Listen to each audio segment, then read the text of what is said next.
Be ready. 5 seconds. Start.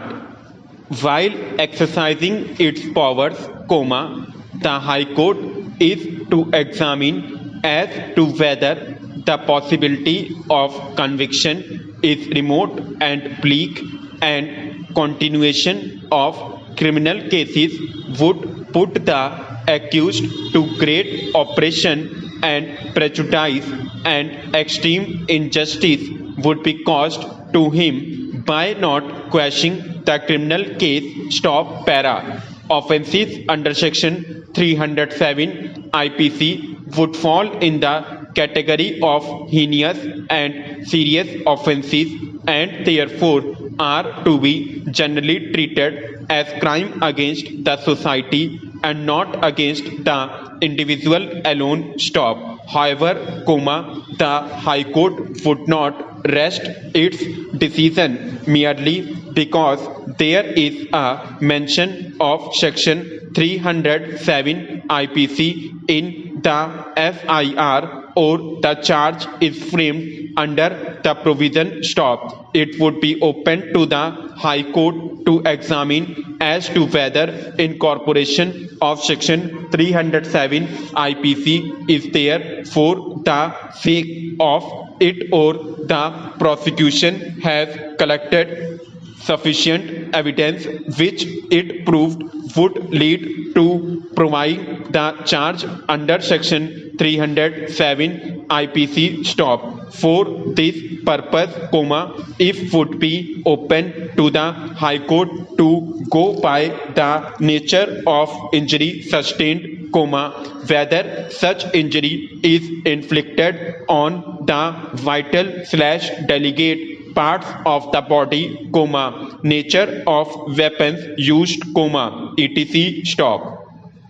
Medical report in respect of injuries suffered by the victim can generally be the guiding factor. Stop. On the basis of this prima facie analysis, the High Court can examine as to whether there is a strong possibility of conviction, or the chances of conviction are remote and bleak. Stop. In the former case, it can refuse to accept the settlement and quash the criminal proceedings, whereas in the latter case it would be permissible for the High Court to accept the plea, compounding the offences based on complete settlement between the parties. Stop.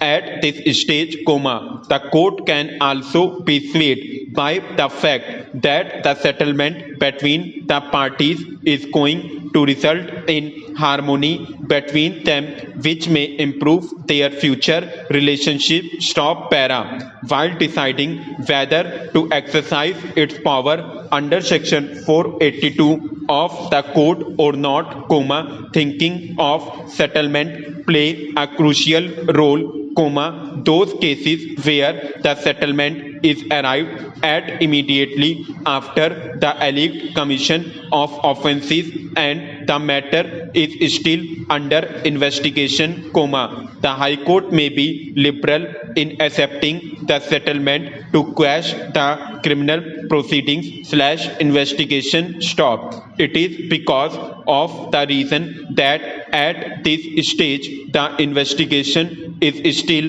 on and even the charge sheet has not been filed. Stop. Likewise, those cases where the charge is framed but the evidence is yet to start, or the evidence is still at infancy stage, the High Court can show benevolence in exercising its powers favorably, but after prima facie assessment of the circumstances/material mentioned above. Stop. On the other hand, where the prosecution evidence is almost complete or after the conclusion of the evidence, the matter is at the stage of argument, normally the High Court should refrain from exercising its powers under Section 482 of the Code, as in such cases the trial court would be in a position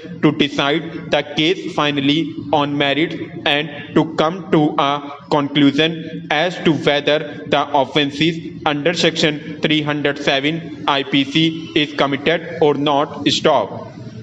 Similarly, in those cases where the conviction is already recorded by the trial court and the matter is at the appellate stage before the High Court, mere compromise between the parties would not be a ground to accept the same, resulting in acquittal of the offender who has already been convicted by the trial court. Stop. Here charge is proved under Section 307 IPC and conviction is already recorded of a heinous crime and therefore there is no question of sparing a convict found guilty of such a crime. Stop.